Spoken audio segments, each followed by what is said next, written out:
अग्ने व्रतपते व्रतं चरिष्यामि तच्छकेयं तन्मे राध्यताम् इदमहमनृतात् सत्यमुपैमि ॐ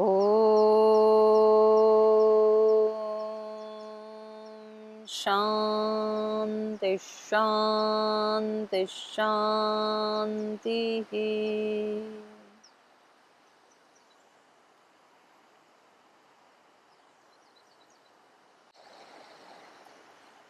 ये भगवती अलकनंदा का पावन तीर्थ हिमालय की गोद में बैठे हुए हैं। चारों तरफ हिमालय की जीवनदायिनी जड़ी बूटियां, हरे भरे वृक्ष, बहते हुए पानी के झरने, कलकल करती हुई माँ अलकनंदा द्रुत वेग से बह रही है।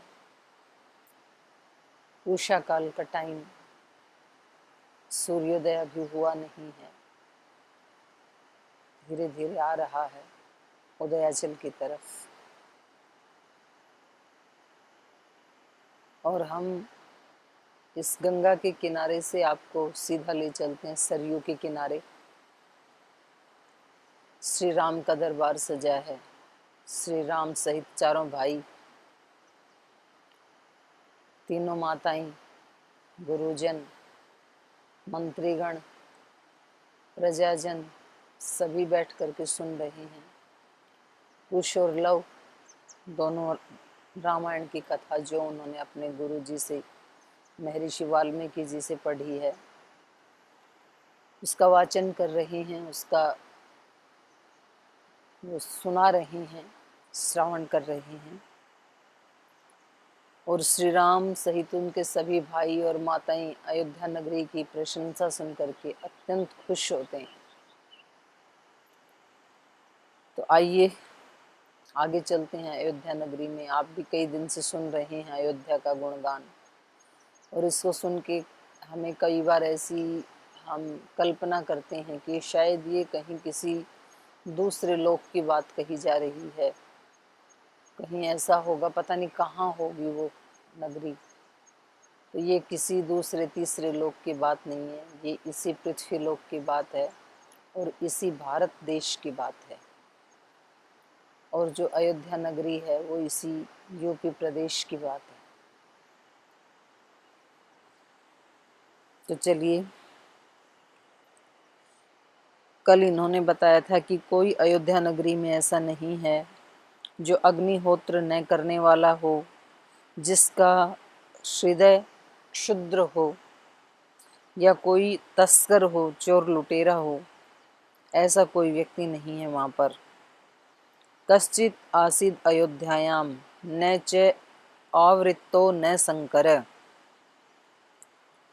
और ऐसा कोई नहीं है जो अवृत्त, वृत्त मतलब होता है शून्य, अपना एक गोल चक्कर।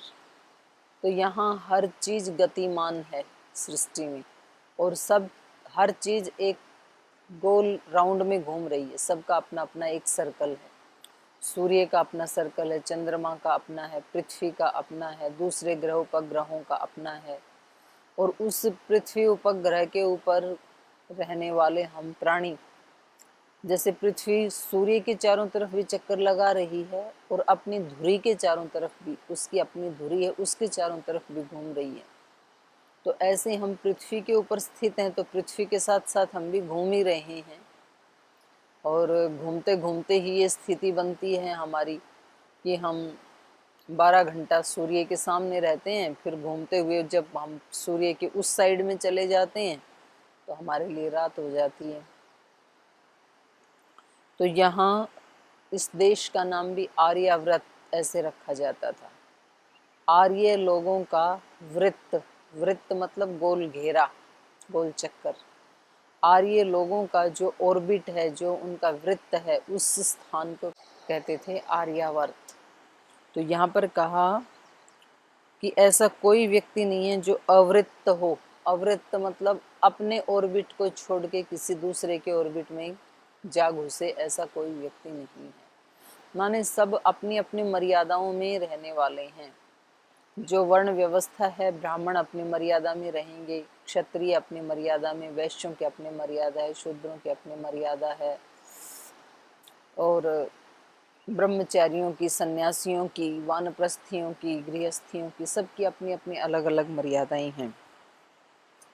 महिलाओं की अपनी हैं, पुरुषों की, बच्चों की अपनी अपनी मर्यादाएं हैं। तो कोई भी अपनी मर्यादा को छोड़ करके, माने अपने सद आचार को छोड़ करके, उसी को सदाचार कहते हैं। सत आचरण, जो वेद ने और जो भगवान ने जिस वर्ण आश्रम के लिए जो विधान तय किया है, नियत किया है, उसी का अनुष्ठान करना, उसको कहते हैं सदाचार, सत आचार। और उसको तोड़ देना, उसी को कहते हैं दुराचार, दुराचार। तो यहाँ कोई ऐसा व्यक्ति नहीं है जो अपने कर्तव्य कर्म का पालन ना करता हो। और न संकर, कोई वर्ण संकर नहीं है, कोई कुछ चीज कहीं मिक्सअप नहीं है, मिलावट नहीं है।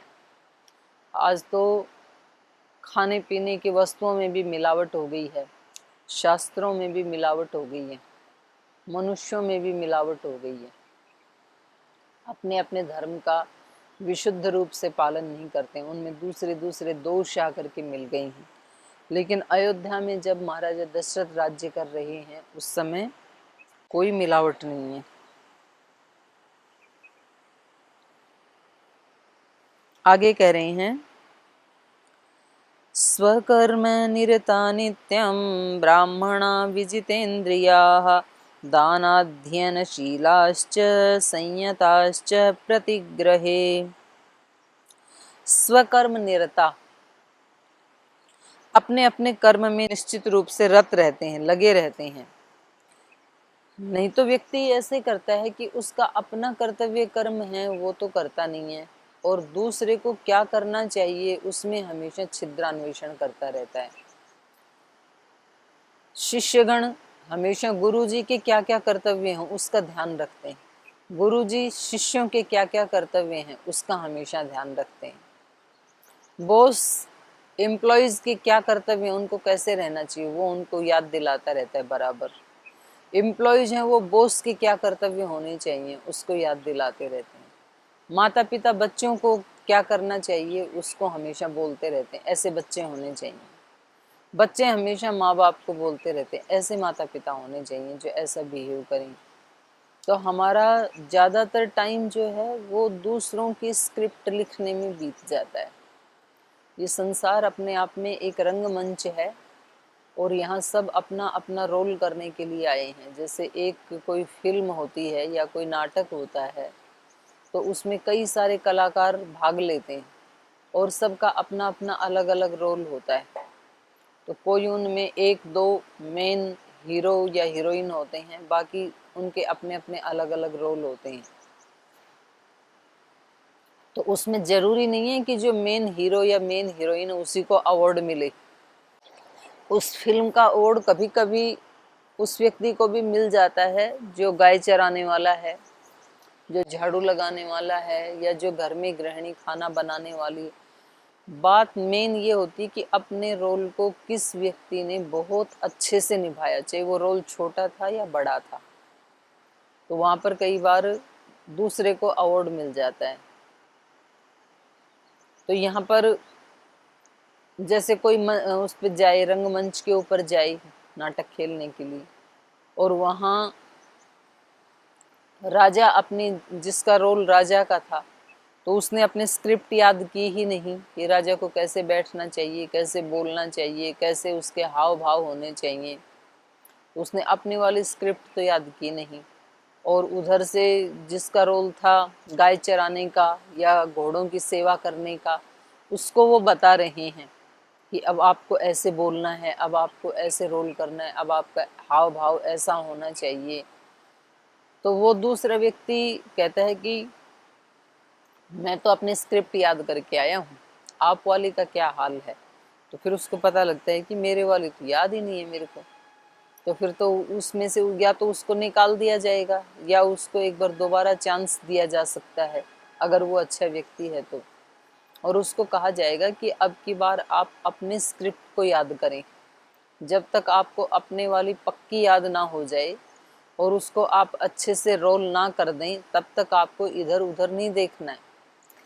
जब आपकी अपने वाली बिल्कुल पक्की हो जाए, तो फिर अगर कोई आपका साथी भूल जाता है अपने वाले स्क्रिप्ट को, तो आप याद दिला सकते हैं, लेकिन अपने वाले को छोड़ के दूसरे को याद नहीं दिलाना है, नहीं तो आप ही फेलियर हो जाएंगे। तो ये हम सब के साथ होता है। ये सारा संसार भी तो एक रंगमंच है। सास बहू, पति पत्नी, बच्चे, गुरुजन सब एक दूसरे के कर्तव्य को तो याद दिलाते रहते हैं, लेकिन अपने वाला कर्तव्य मैं भी कहीं भूला तो नहीं हूँ, तो उस वो हमें ध्यान में नहीं आता है।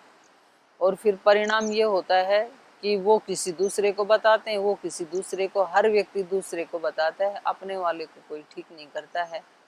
तो वो जीवन का जो नाटक है वो फिर बिगड़ जाता है। तो या तो कोई अच्छे व्यक्ति हैं तो भगवान एक बार और चांस दे देता है, नहीं है तो फिर किसी और को वो रोल दिया जाएगा, आप यदि नहीं कर पाए तो भगवान को तो अपना ये खेल आगे जारी रखना ही है बराबर।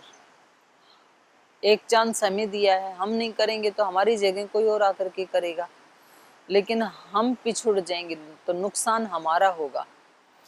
हमें कहीं किसी को माँ बनाया है, किसी को पिता बनाया है, किसी को आचार्य बनाया है, किसी को भाई बहन के रूप में बनाया है, किसी को गुरु के रूप में बनाया है, शिष्य के रूप में बनाया है। तो ये अपना अपना एक रोल है यहाँ पे कुछ वर्ष के लिए। तो उसको हम जितना अच्छा, बहुत बढ़िया ढंग से निभा पाते हैं, उसको हम रोल को पे कर पाते हैं, अदा कर पाते हैं, तो हमारी वाह वाह होती है, सारे संसार में भी होती है, भगवान की दृष्टि में भी होती है। अगर उसमें फेलियर हो जाते हैं तो ना संसार में सम्मान मिलता है, ना अपनी आत्मा को तृप्ति मिलती है, ना भगवान का आशीर्वाद मिलता है। तो हमारे सारे शास्त्रों ने, गीता से लेकर के, सांख्य दर्शन से लेकर के, योग दर्शन से लेकर के, सब महापुरुषों ने हमें यही बताया कि हमें अपने स्वकर्म और अपने स्वधर्म में निरत रहना चाहिए, निश्चित रूप से रत रहना चाहिए। बोले जी हम तो रहें, पर ये आसपास वाले जब अपना फर्ज नहीं निभाते तब बोलना पड़ता है ना। पत्नी कहती है मैं तो हमेशा अपने काम में लगी रहती हूँ, लेकिन मेरे को गुस्सा तब आता है जब ये पति अपना रोल नहीं निभाते। पति कहते हैं मैं तो अपने काम काज में अच्छे से लगा हुआ हूँ, पर मेरे को दिक्कत तब होती है जब मैं घर में आता हूँ और एक गृहिणी को कैसे होना चाहिए वैसे ये जब मिलती नहीं है तो मेरे को दिक्कत होती है। तो हर व्यक्ति कहता है कि हम तो ठीक हैं, लेकिन ये दूसरे वाला मुझे अपना रोल ठीक से निभाने नहीं दे रहा है। तो उस व्यक्ति को ये कहा जाएगा कि आप दूसरे व्यक्ति को चेंज करना चाहते हो ना, तो आप लंबे समय तक अपने वाले को अच्छे से निभाते रहो, तो दूसरा वाला आपकी उस निष्ठा को देख करके स्वतः परिवर्तित हो जाएगा। शोर मचाने से वो परिवर्तित नहीं होगा, वो भी अपने हेतु दे देगा, फिर आप अपने हेतु देंगे, तो उससे तनाव बढ़ेगा, अप्रीति बढ़ेगी और बिखर जाएंगे परिवार या रिश्ते। आपको वास्तव में ही यदि चेंज लाना है तो आप अपने स्वकर्म में, स्वधर्म में लगे ही रहें, उसकी तरफ देखें नहीं, क्योंकि वो उसका बिगड़ रहा है। रंगमंच के ऊपर एक व्यक्ति भूल जाता है तो जो समझदार कलाकार होता है वो उसके कारण अपने वाला रोल खराब नहीं करता है। वो कहता है ये भूला है तो मैं अपने वाले को क्यों भूलूं, मैं तो अपना कम से कम अच्छे से निभाऊं, ताकि मुझे तो प्रोड्यूसर से, निर्देशक से मुझे तो डांट नहीं पड़ेगी कम से कम। तो ये बात हमें वहां तो याद रहती है जो थोड़ी सी देर का नाटक है, रंगमंच है, लेकिन जीवन वाले में हम भूल जाते हैं। तो हमें उसमें लगे रहना है। और ऐसे बहुत सारे उदाहरण देखने को मिलते हैं।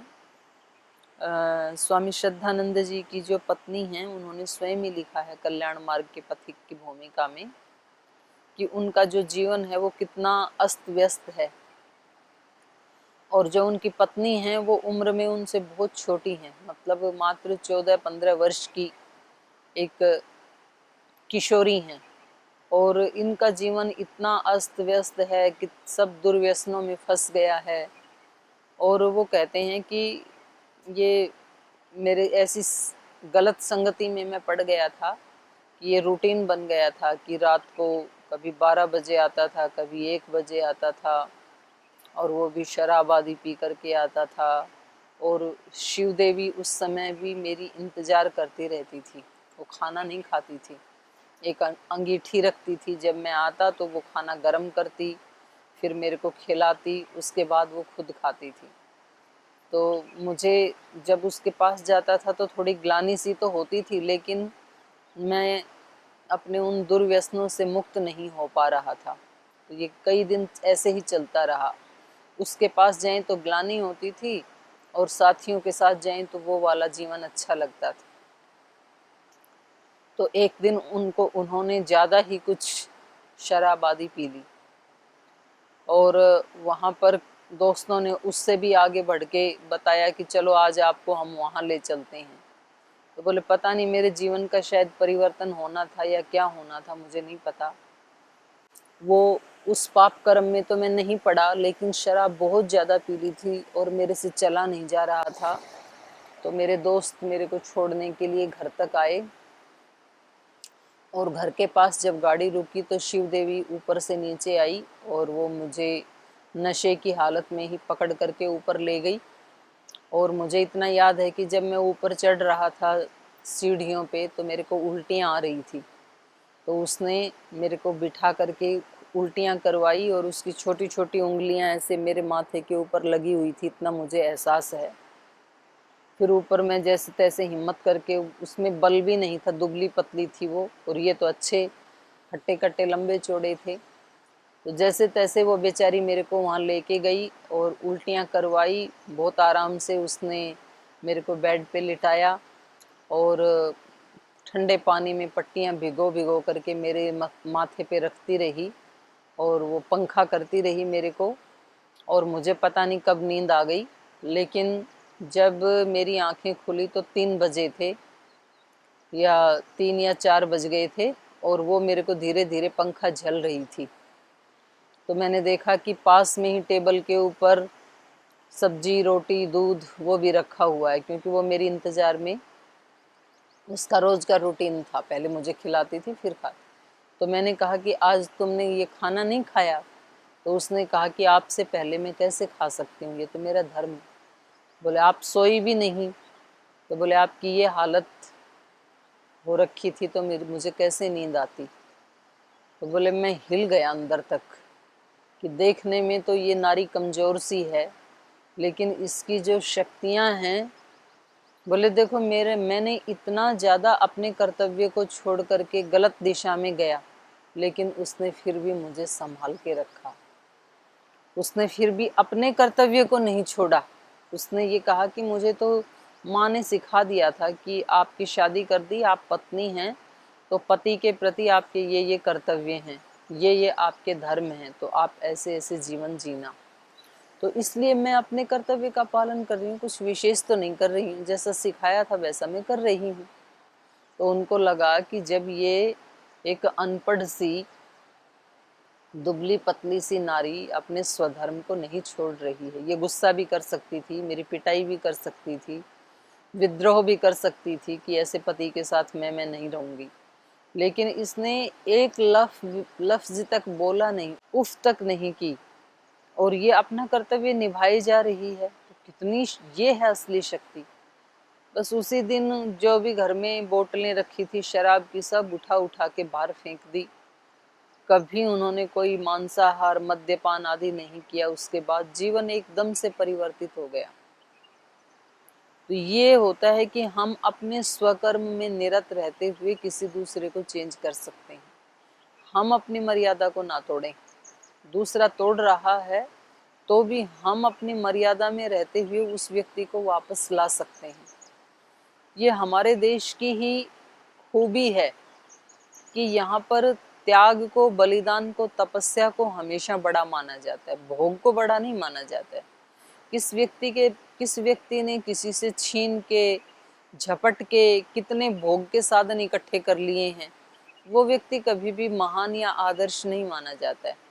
जिस व्यक्ति ने अपनों के लिए, अपने परिवार के लिए, कुल खानदान के लिए, अपने संबंधों के लिए, अपने देश के लिए, अपने धर्म के लिए त्याग कर दिया अपने सुखों का, बलिदान कर दिया अपने सुखों का, और सुखों का ही नहीं, ये कहीं अवसर आया तो बलिदान कर दिया अपने जीवन का, अपने शरीर का, उन लोगों को यहाँ पर आदर्श कहा जाता है, उन लोगों को महान कहा जाता है। कैकेयी माता ने अपना कर्तव्य छोड़ा, एक माँ होने का रोल उसने ठीक से नहीं निभाया, लेकिन श्री राम ने पुत्र होने का रोल बहुत अच्छे से अदा किया।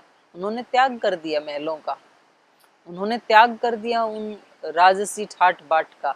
इसलिए मर्यादा पुरुषोत्तम राम अपने धर्म से नीचे नहीं आए, स्वकर्म में निरत रहे।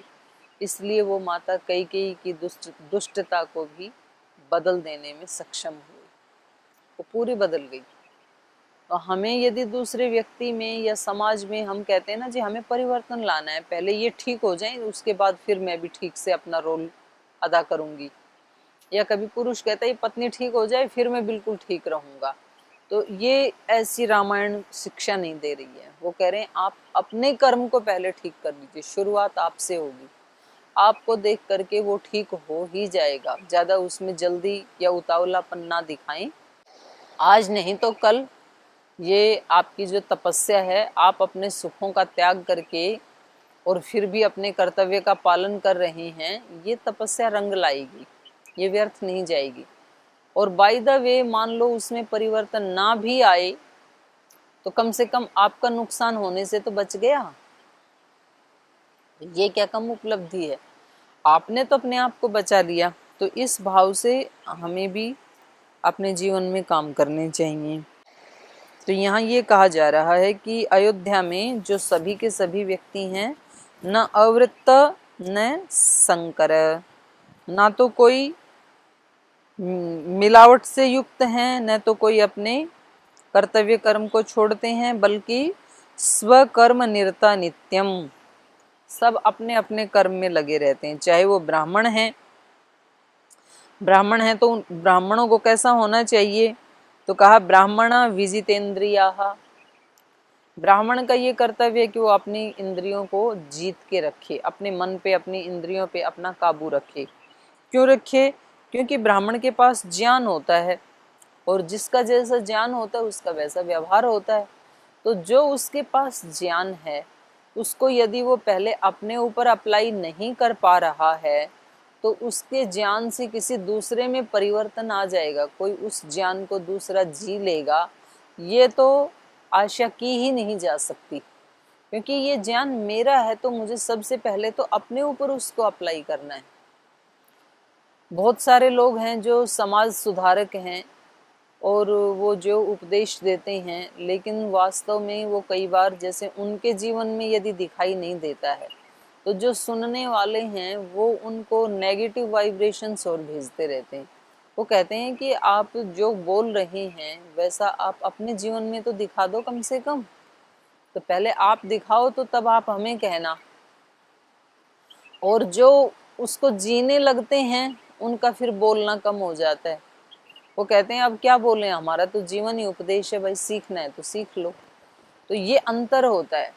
तो वास्तव में समाज का सुधार कौन करते हैं, ये विचार करने की बात है। वो बोलने वाले समाज को सुधारते हैं या जीने वाले समाज को सुधारते हैं। एक व्यक्ति है जो जी रहा है लेकिन वो बोलता नहीं है, भाषण नहीं दे रहा है, वो बस जिए जा रहा है और उसके अपने आसपास के कम से कम छोटे से वायुमंडल को तो उसने शुद्ध कर ही लिया है।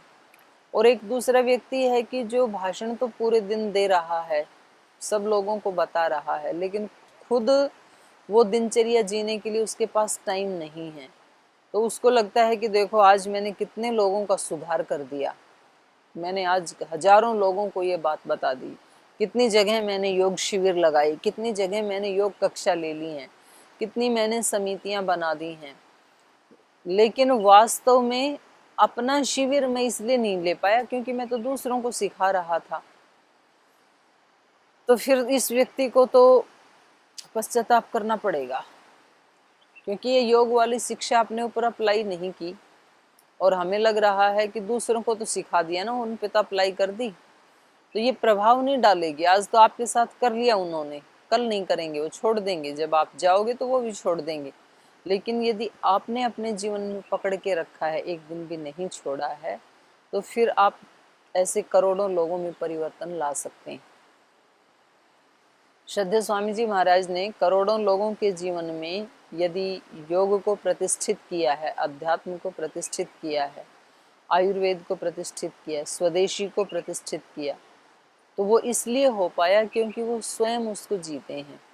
एक दिन भी वो योग करना नहीं छोड़ते हैं, एक दिन भी विदेशी वस्तुओं का प्रयोग नहीं करते हैं, एक दिन भी वो कहीं एलोपैथी आदि का एक क्षण के लिए भी कभी प्रयोग नहीं करते हैं। तो जो व्यक्ति स्वयं उसको जीता है, चाहे वो थोड़ा ही जिए, जरूरी नहीं है कि जितना वो जानता है उतना सारा वो एक ही दिन में जी सके, ऐसा ये जरूरी नहीं है। क्योंकि अनेक जन्म जन्मांतरों के संस्कार हैं हमारे, उनको तोड़ने में समय लगता है, लेकिन वो उससे उल्टा नहीं करता है। कम से कम ऐसे होता है ना कि एक व्यक्ति को पहाड़ के ऊपर चढ़ना है, तो भले वो 2 कदम आगे चढ़ पाए, लेकिन पीछे नहीं उतरता है। कम से कम थक जाता है तो वो वहां रुक जाएगा और थोड़ी देर के बाद चलना शुरू कर देगा, लेकिन नीचे नहीं गिरना है उससे। तो यहाँ ब्राह्मण कैसे हैं? विजितेंद्रियः। यदि ब्राह्मण का मतलब है ज्ञानी, और ज्ञानी हैं तो ज्ञान तो कहता है अपनी इंद्रियों को अपने वश में रखें हम। और हम जितने जितने ज्ञानी होते जाते हैं उतने उतने हम दूसरों को डोमिनेट करना चाहते हैं कि सब ये मेरे अंडर में चलना चाहिए, मेरा, क्योंकि मेरा जितना ज्ञान किसको है, तो जैसे मैं सोचती हूँ या सोचता हूँ वैसे वैसे सबको करना चाहिए। लेकिन तू खुद जीता है कि नहीं, या खुद जीती है कि नहीं जीती है?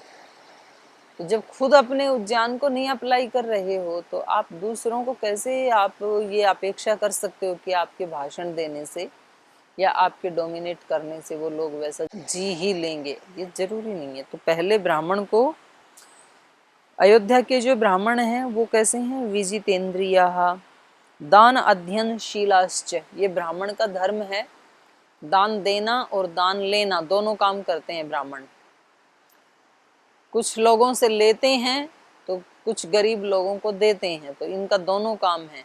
जैसे हवन में हम कुछ अग्नि देवता को देते हैं तो कुछ वहां से अग्नि देवता से वापस लेते हैं। हु दाना दनयो, दान आदान, देना और लेना। और ये सृष्टि में भी है। वेद का मंत्र कह रहा है देही में ददामी ते, न मे देही न ते ददे। पहले तू मेरे को दे तो फिर मैं तेरे को वापस दूंगा। तू मुझे नहीं देगा तो मैं भी तुझे नहीं दूंगा। धरती माता कहती है कि पहले मुझे एक दाना दे, बीज डाल, फिर मैं बदले में तुझे हजारों दाने दूंगी। अगर तूने एक दाना भी नहीं दिया तो मैं तुझे एक भी दाना नहीं दूंगी।